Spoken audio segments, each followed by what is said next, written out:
This is Democracy Now!, democracynow.org, The War and Peace Report. I'm Amy Goodman with Nermeen Sheikh.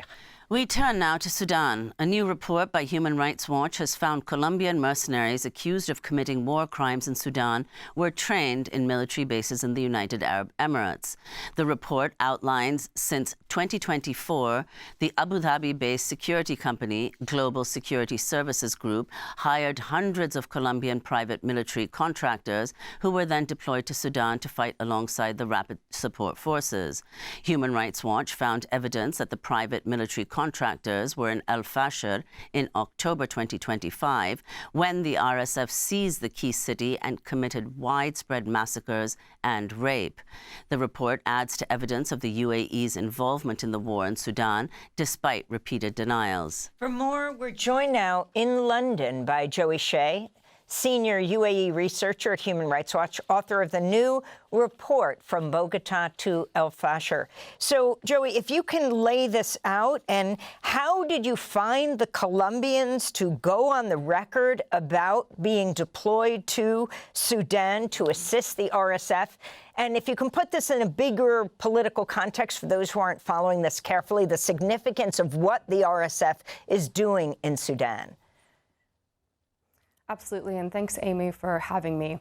Our investigation documented how this Abu Dhabi-based security company, Global Security Services Group, has apparently hired hundreds of these Colombian fighters before they were deployed to fight alongside, arm in arm with the Rapid Support Forces, an armed group accused of war crimes and crimes against humanity in Sudan. Now, since the beginning of the war in Sudan 3 years ago, there has been a steady drip of reporting, mounting evidence, pointing to the fact that the UAE has been militarily supporting the Rapid Support Forces. The New York Times, UN experts, human rights organizations like ours have repeatedly reported on UAE military support to the RSF. And yet the international community has remained silent.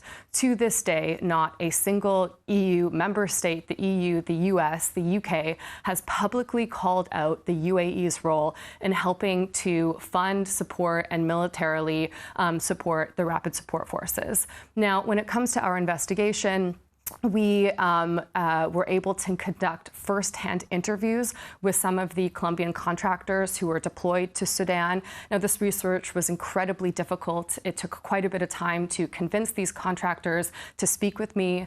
And this research was also corroborated by a deep open-source investigation. Thankfully for us, Colombian contractors are not very hygienic with their social media presence, so we were able to get a lot of information from their own TikTok accounts and other social media that they posted publicly and geolocate them in these sensitive UAE military sites before they were then deployed to Sudan. And I think what is most important about our report is that these contractors transited through sensitive UAE military sites, military bases in the UAE where they received training by Emirati nationals before they were deployed to Sudan. So, Joey, could you talk about this Colombia-based recruitment agency, A4SI, what the origins of this company are and what role they've played in sending Colombian mercenaries to Sudan to support the RSF. This organization, this agency, was sanctioned by the U.S. Treasury in December 2025. So A4SI is the Colombia-based recruitment company that was responsible for recruiting the retired Colombian personnel before they were apparently hired by Global Security Services Group, the UAE-based company that we believe hired the contractors and which has very strong ties to UAE authorities, including senior members of the UAE ruling family. And as you said, A4SI was sanctioned by the U.S. Treasury Department in December of last year. And yet GSSG, Global Security Services Group, which we believe has apparently hired these contractors, paid them, has not been sanctioned, nor its CEO, a man named Mohammed Hamdan al-Zabi. And in our report, we are calling for the U.S. Treasury Department, the EU, allies of the UAE to investigate GSSG and investigate its CEO, Mohammed Hamdan al-Zabi, with a view to imposing sanctions, because at the core of this operation, we believe are UAE authorities. And it's sort of like if you're going to sanction A4SI without sanctioning GSSG, you're cutting off one arm of the octopus without getting to the heart of the operation. Joey, what does UAE have to gain by this intensification of conflict in Sudan? UAE, a close U.S. ally. Yeah, so this UAE's apparent support to the RSF is part of a broader pattern whereby the UAE has been intervening in neighboring conflicts for over a decade. Human Rights Watch has consistently documented how the UAE has intervened as far back as Yemen in 2014, 2015, and then in Libya in the war between 2019 and 2020, and now in Sudan. And we really see how the UAE uses these neighboring conflicts to project its political and economic influence abroad.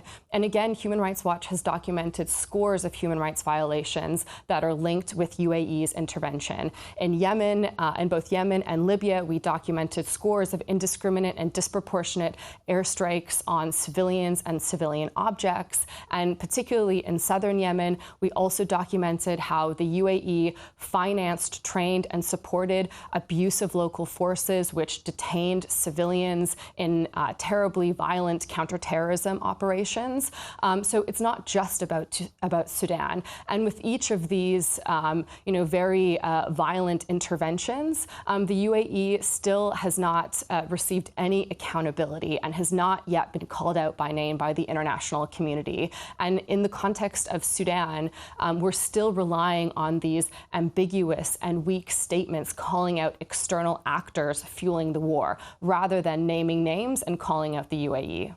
And finally, Joey, before we conclude, why Colombia? And are there other states that the UAE, fighters from other states, that the UAE has been recruiting?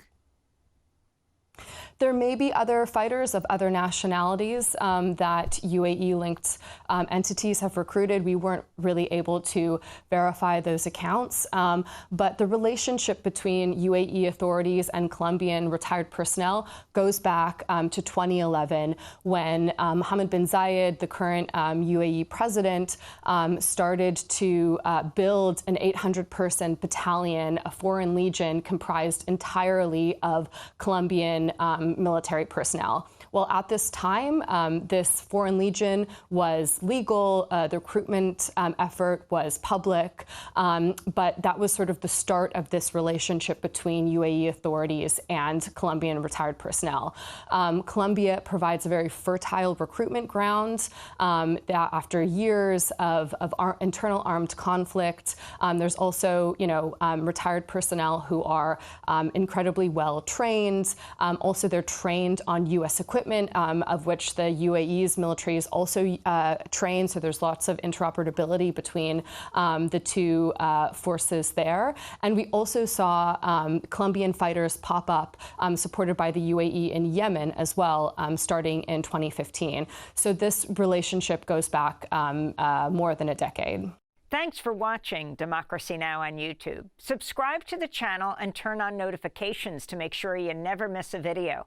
And for more of our audience-supported journalism, go to democracynow.org, where you can download our news app, sign up for our newsletter, subscribe to the daily podcast, and so much more.